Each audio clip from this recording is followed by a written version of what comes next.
There is no guidelines, there is no book that you get as a new real estate agent. You just get your real estate license and they tell you to go ahead and get your own clients.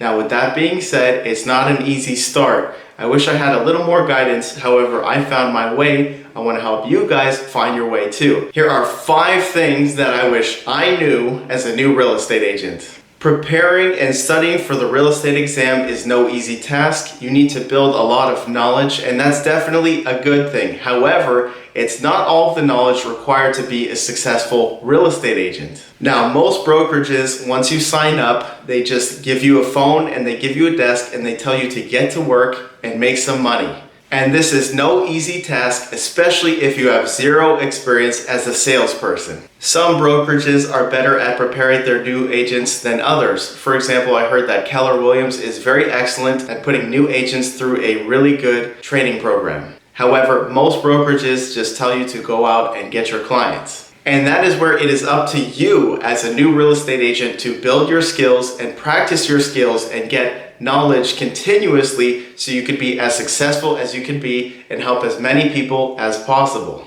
Try to find 1 or 2 successful real estate agents with veteran knowledge in your office and try to talk to them as much as you can and try to meet with them and gain their knowledge. Number 2 thing that I wish I knew as a new real estate agent is that you need to know your local real estate market as well as knowing the national real estate market. This way, when you meet with potential clients and they know right away that you're knowledgeable of your market, and right off the bat, if they ask you how much their house is worth, you definitely want to do your homework and look up specifically on that street, in that intersection, what it's worth and how many days on the market it sells for. However, you want to have a good idea so that way also if they bring a price to you and it's either realistic or unrealistic, you can let them know and inform them if they have a good idea of what their house can really sell for. You know what a typical 3-bedroom, 2-bath house will cost in fairly good condition, so that way if there's a new construction home that's 3-bedroom, 2-bath, you'll know that it's a little more than that.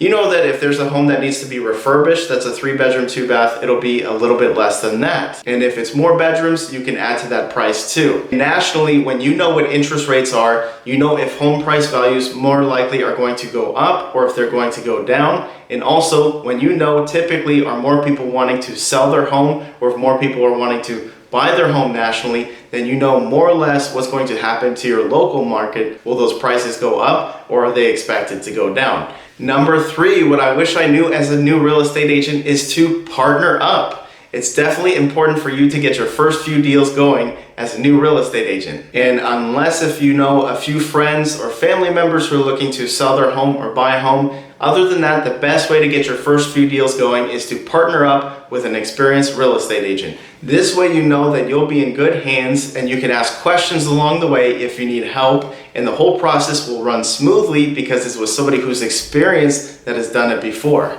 Now, some people will argue, oh, you're going to make less money when you have a partner, and that's true. But would you rather have 100% of $0 or would you rather have 50% of $10,000? That's why as a new real estate agent, you're going to be more energetic, you're going to go out and look for more leads, and you could bring this and work with an experienced agent. They can help and walk you through the deal to make sure that everything goes smoothly and nothing falls apart, which is something that can happen more often as a new agent. Just remember, as a new agent, you don't want to work on a few deals that are worth a lot of money. You'd rather get many smaller deals so that way you get more experience, even if you're splitting that commission with a more experienced realtor. And in the future, you may move on and you may do your deals all by yourself. You always have that option. Number 4, what I wish I knew as a new real estate agent is that it's okay if you're scared to prospect or to go out and meet people, whether it's cold calling or door knocking, whichever way you want to get in front of people and tell the world about your service. It can be a little difficult at first asking for a sale when you haven't done a deal or you have very few deals under your belt.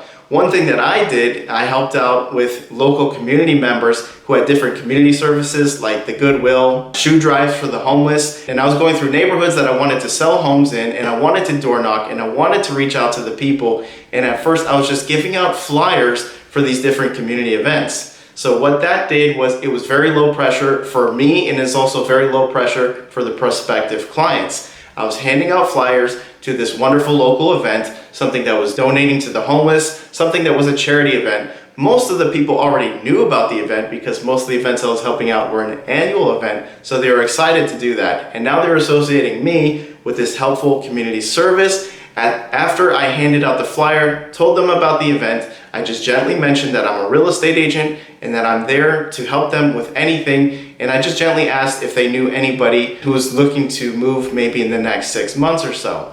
And even if they said no, I would try to get their information so that way we could stay in contact. So you guys, if you're watching different videos out there on YouTube and you're watching other realtors who are suggesting that you go door knocking, it's not easy. It's something that is very difficult to do. However, it is a free thing to do and it is very lucrative. Once you do it a lot, you're going to get business, and that's very good. It's really hard to make those first few steps, door knocking. So if you want to plan on door knocking, which is a great way to get business without spending money on advertising, go ahead and warm up by interacting with the community, maybe even handing out those flyers for different community events and partnering with those community organizers. And tip number 5, what I wish I knew as a new realtor is to think of other people first. The fact is that the most successful realtors, the top realtors in the game, are really good at helping other people. And even before money, they're more concerned about helping other people in their life situations and getting them what they need so they can move on to a positive place in their life. Now I get it, especially when you're new, you've got bills to pay and you need the commission check for different reasons, so you could either pay for more advertising so you could get more deals going, or simply to pay your cell phone bill, your water, and your rent or your mortgage. Everybody's been there. However, try and put those feelings aside and know that what you're there to help somebody in their life situation. And that life situation may not coincide with the timeline of when you need to pay your bills or when an extra boost of money will help you the most. Now, it's really hard to do this in the beginning, especially when you have less leads and when you have less deals going. But just know that if you look too pushy, or if you try to get somebody to do something that they're not ready for, or they may not want to do altogether, you're going to lose their business anyways, and you might actually ruin your reputation. So make sure that you keep other people in mind. Remember that the most successful real estate agents are focused on helping people. As real estate agents, we have a fiduciary duty. And what that means is we have a duty to carry out a service for people that is in their best interest. We are ethically not supposed to push people into something just because we need to make more money or because we want something to happen quicker so we make more money quicker.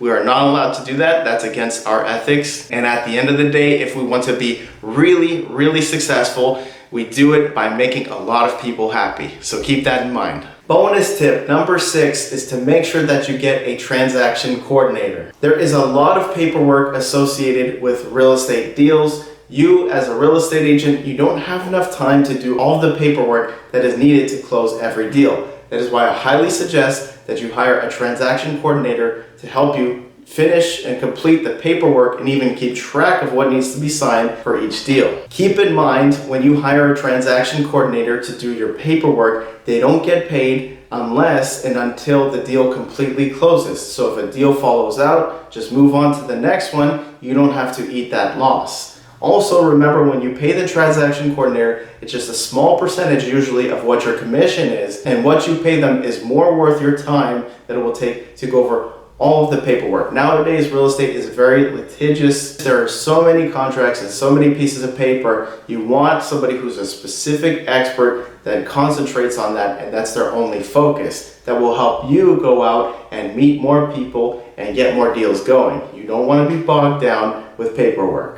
I learned this the hard way. Now, if you don't know where to find a good transaction coordinator, contact your office manager or contact a successful realtor in your office. I'm sure they'll steer you in a good direction. Also, different brokerages offer a transaction coordinator in the cloud, somebody who remotely does the paperwork of a transaction coordinator. Just send them everything that they need without ever meeting in person. They do all the work. I know if you work with Compass, the brokerage that I work with, they use SkySlope, and SkySlope has a transaction coordinator in the cloud. So there's no excuse, you guys. You should have somebody who's even a virtual assistant at least to help you complete all this paperwork and to get all the signatures and to make sure that everything is lined before you guys close escrow. Thank you for watching. Go ahead and click this playlist that I created. It's more videos that will help you as a new real estate agent. And if you already hadn't done so, go ahead and subscribe. I appreciate that. We'll see you on the next video. Thank you.